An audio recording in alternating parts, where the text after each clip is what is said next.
Being just a little more than 4 months away from the November midterms and just a handful of primaries still left,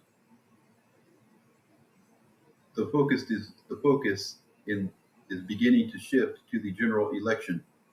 The Democrats' path to a majority in this year's midterms is very narrow, with only a few races considered to be competitive. The Cook Political Report is rating just 18 House races as toss-ups, so the Democrats just need to pick up a couple of seats to regain control of the House. At the moment, the Republicans hold a slim majority of 6 seats in the House of Representatives, 218 to 212. According to the RCP average in the generic congressional vote, the Democrats hold a 5.4-point advantage. Over in the Senate, the Democrats' path to retaking control of the Senate is even narrower, with just 4 Senate seats rated as toss-ups by the Cook Political Report, though there are a couple of races for Republican-held seats that are surprisingly competitive this year. This this includes Texas, where Democratic State Representative James Talarico is making a strong showing in his race against the state's Attorney General Ken Paxton.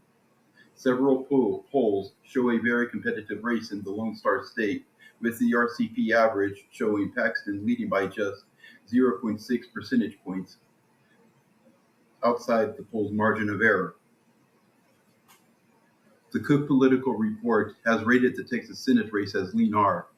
The surprising competitiveness of this of the Texas race has made it one of the more closely watched races in the country. The race is now an open seat due to Paxton defeating the incumbent Senator John Cornyn in the GOP primary.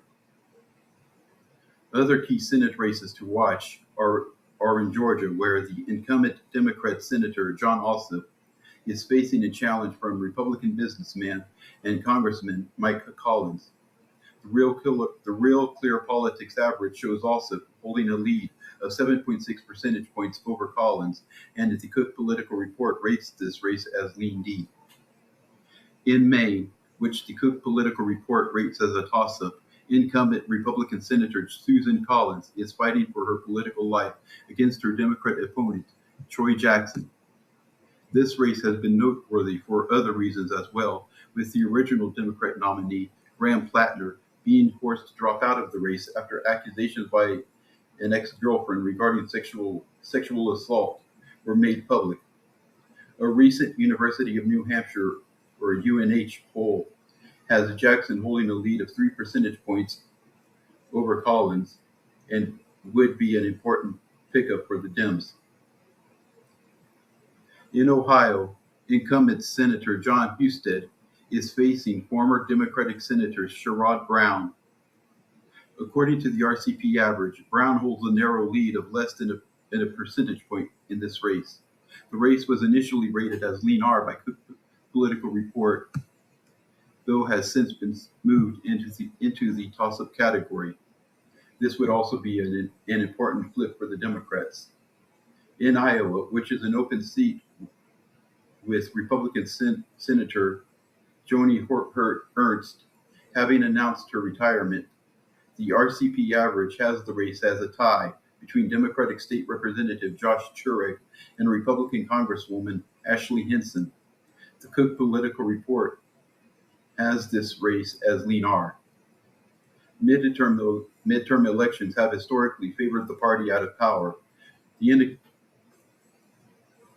the indicators that favor the Democrats this year, namely that they are the party out of power in a midterm election year, along with a Republican president with falling approval numbers, and along with the Democrats' huge advantage in terms of voter enthusiasm, do point to the potential for a blue wave. Though the map does favor the likelihood for continued gridlock and polarization.